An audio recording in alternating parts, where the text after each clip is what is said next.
Hello students, कैसे हो सारे के सारे। आज के इस वीडियो में हम बात करने वाले हैं यहाँ पर ब्रेक और कंटिन्यू के बारे में। अब सबसे पहले मैं आप सभी को बता दूं, जो भी बच्चे इस चैनल पर नए हैं, कि आप लोगों को मैं विशाल कुमार इस चैनल पर क्लास 12 कंप्यूटर साइंस फ्री में पढ़ा रहा हूँ। तो इस चैनल को सपोर्ट करें और साथ में सब्सक्राइब करना मत भूलना। अब बात करते हैं देखो ब्रेक स्टेटमेंट के बारे में। अब यहाँ पर ब्रेक और कंटिन्यू देखो दो चीज़ें हैं। अब इस वीडियो में जो भी हमारे रिवीजन टूर 1 के टॉपिक्स बच रहे हैं वो हम सारे खत्म कर लेंगे यहाँ पे, और वहाँ से क्या होगा कि हमारा रिवीजन टूर 1 खत्म हो जाएगा। ठीक है, यहाँ से 4 टॉपिक बचते हैं हमारे पास। एक ब्रेक है, कंटिन्यू है, 2 टॉपिक और हैं। एक हमारे पास बचेगा else, which is loop else statement. ठीक है, जो लूप में हम एल्स यूज करते हैं। नेक्स्ट टॉपिक हमारा रहेगा नेस्टेड लूप का। सबसे पहले देखो ब्रेक को हम यूज कब करेंगे। देखो अगर हम जनरल लाइफ में रिलेट करें तो हम ब्रेक कब लगाते हैं भैया। हम ब्रेक तब लगाते हैं जब हमको रोड पर कोई गड्ढा आ जाता है, स्पीड ब्रेकर आ जाता है, या जब हमको रुकना होता है, यानी कहीं ना कहीं हमारा जो फ्लो है वो टूट रहा होता है। ठीक है, या फिर हमारी कंडीशन के हिसाब से कंडीशन नहीं होती है ना, क्योंकि हम चल रहे हैं 10 की स्पीड से और हमारी कंडीशन क्या है कि हमको 10 पे ही चलना था।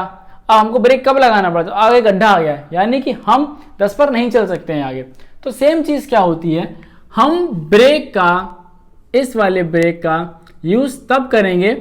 मान लेता हूं मैं कि मैं चाहता हूं मेरे पास एक ऐसा प्रोग्राम बनाना है कि मुझे 2 वैल्यू को यूजर एक ए वैल्यू एंटर करेगा और एक बी वैल्यू एंटर करेगा। अब इसमें क्या करना है, हमको ए को बी से डिवाइड करना है। ठीक है, अब यहाँ पे क्या कंडीशन है कि अगर बी की वैल्यू जो है, अगर बी की वैल्यू 0 हो जाए तो ये डिवीजन पॉसिबल नहीं हो सकता है। ठीक है, तो हम क्या करेंगे, इसके लिए हम ऐसे प्रोग्राम लिख सकते हैं कि इफ अगर b की वैल्यू डबल इक्वल्स टू 0 हो जाए, है ना, तो हम सिंपली यहां लगा देंगे ब्रेक। अब इससे क्या होगा कि हम जब v डबल इक्वल्स टू 0 होगा तो ये प्रोग्राम जो है वो यहां से रुक जाएगा। यानी कि अगर मैं यहाँ पे मान लो कुछ भी लिख देता हूं, प्रिंट करके मैंने एक स्टेटमेंट लिख दिया, या मैंने यहाँ पर कुछ कितने भी स्टेटमेंट लिख दिए, बट जैसे ही इसको ये कंडीशन ट्रू होगी और जैसे ही इसको ब्रेक मिलेगा, जैसे ही ब्रेक को रीड करेगा, वैसे ही ये पूरी इफ की जो कंडीशन है या इफ का जो ब्लॉक है उसको बाईपास कर देगा। ठीक है, अब कंटिन्यू में क्या होता है, कंटिन्यू बिल्कुल जो है वो ब्रेक का अपोजिट होता है। ठीक है, वो क्या होता है, देखो अगर हम इस चीज को कंटिन्यू में करना चाहें तो हम कैसे करेंगे। कंटिन्यू में क्या होता है ना, कुछ को जैसे हम लाइफ से रिलेट करें तो कभी कभार हम कहते हैं ना कि भाई ब्रेकर आ गया, अरे कोई बात नहीं मैं संभाल लूंगा, मैं तो प्रो राइडर हूं, है ना।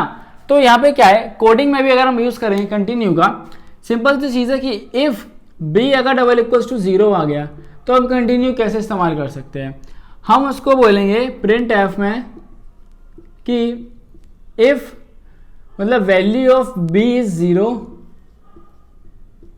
ठीक है, ट्राई अगेन। इस तरीके से हम उसको मैसेज दे सकते हैं और हम यहां कंटिन्यू भी लिख सकते हैं।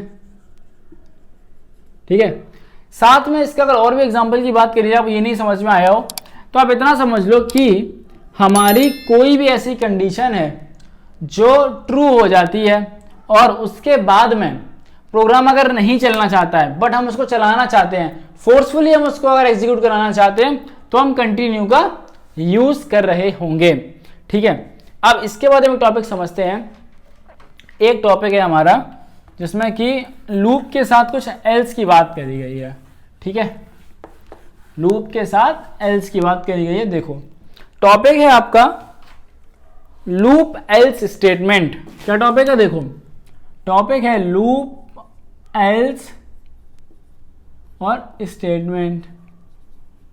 तो अब क्या है, देखो मैंने आप लोगों को बताया था कि 2 लूप हैं, 2 लूप के बारे में मैंने आपको बताया, फॉर एक वाइल। सो फॉर की अगर मैं बात करूं, फॉर आई इन रेंज, ठीक है, कोई वैल्यू है अगर यहाँ पे मान लेता हूं कि 1,2 1,5, और यहाँ पर सेम चीज वाइल लूप के साथ है। वाइल लूप की कंडीशन है कि I should be less than 5। ठीक है, हाँ भाई ये बात समझ में आ गई। अब क्या है कि अगर ये जो हमारा फॉर लूप है, फॉर लूप के जो भी स्टेटमेंट है, अगर ये लास्ट पॉसिबल कंडीशन तक, ध्यान से सुनना, अगर ये लास्ट पॉसिबल कंडीशन तक ये अगर क्या होता है, एग्जीक्यूट होता है, क्या होता है, एग्जीक्यूट, अगर ये लास्ट पॉसिबल कंडीशन तक एग्जीक्यूट होता है तो इसके बाद जो एल्स स्टेटमेंट दिया गया है, फिर जो एल्स के अंदर जो हमारे स्टेटमेंट होंगे वो भी एग्जीक्यूट होंगे।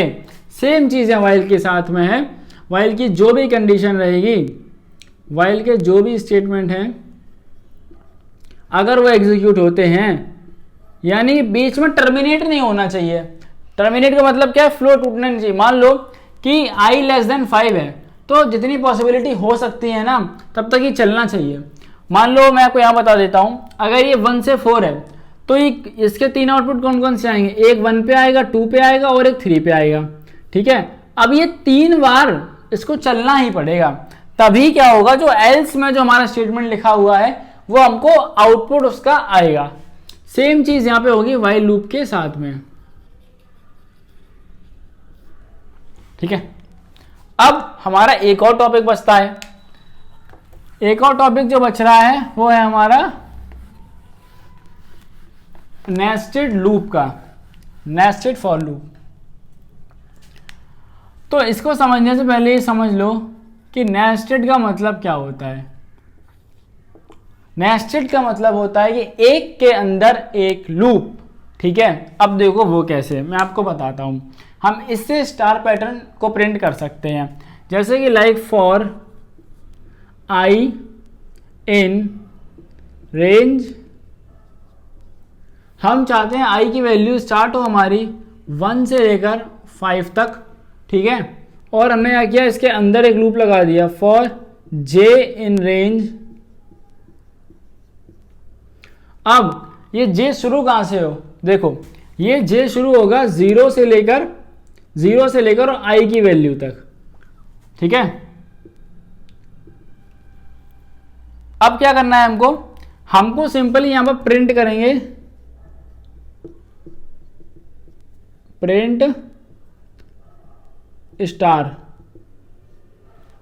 ठीक है, अब देखो क्या होगा, अगर हम इस तरीके से इसको प्रिंट करेंगे तो हम इसको यूज करके, नेस्टेड लूप का यूज करके हम स्टार पैटर्न को प्रिंट कर सकते हैं।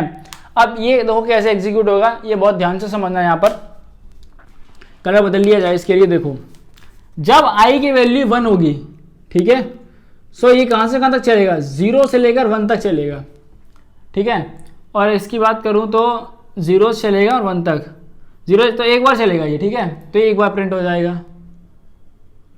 अब इसके बाद जैसे ही ये वापस से यहाँ आएगा, फिर ये 2 पे चलेगा, क्योंकि इसकी पॉसिबल वैल्यू क्या है 1 2 3 4, स्टॉप वैल्यू से कम चलता है। अब 2 पर चलेगा तो 0 से अभी कहाँ तक चलेगा, देखो हमारी आई की वैल्यू कितनी होगी 2, तो भी 0 से 2 तक चलेगा, यानी कि 0 1 2 बार चलेगा। तो हमारा स्टार एक बार और एक बार। ठीक है, इसके बाद वापस से अब इसकी वैल्यू बढ़ेगी तो अब वैल्यू हो जाएगी 2 से बढ़कर 3। बात समझ रहे हो, अब ये चलेगा 0 से लेकर आई की वैल्यू 3 है तो ये चलेगा 0 से लेकर 3 तक, यानी कि 1 0 1 और 2 3 बार चलेगा। तो स्टार स्टार और स्टार, देख रहे हो आप। अब आगे करना है तो ये 4, अब आई की वैल्यू कितनी 4 हो जाएगी। ठीक है, अब ये 0 से लेकर चलेगा 4 तक, तो 0 1 2 3, बिकॉज यहाँ पर देखो स्टॉप वैल्यू क्या है 4 और हमेशा ये स्टॉप वैल्यू से कम चलता है। तो 0 1 2 3, ठीक है नहीं, 4 बार चलेगा। तो अभी आएगा 1 2 3 और ये 4 बार। तो इस तरीके से हम फॉर लूप का जो यूज करते हैं, नेस्टेड लूप का, वो हम स्टार पैटर्न बनाने के लिए इसको यूज करते हैं। साथ में हम इसको आगे भी यूज करेंगे। ओके, सो बस स्टूडेंट्स, आज की वीडियो में इतना ही। मिलेंगे आप सभी से एक और ऐसे ही वीडियो के साथ में, तब तक के लिए चैनल को सब्सक्राइब करना। यहाँ पर रिवीजन टूर 1 जो है वो खत्म हो गया है, अब हम शुरू करेंगे रिवीजन टूर 2, और साथ में ही आपका शुरू करूंगा मैं कंप्यूटर का chapter 10 which is computer network, because वो थ्योरेटिकल चैप्टर है तो हम साथ साथ में उसको भी कवर करते हुए चलेंगे। बाकी बस मिलेंगे आप सभी से हम एक और अगली वीडियो के साथ में, तब तक के लिए चैनल को सब्सक्राइब करना मत भूलना, साथ में शेयर भी कर देना।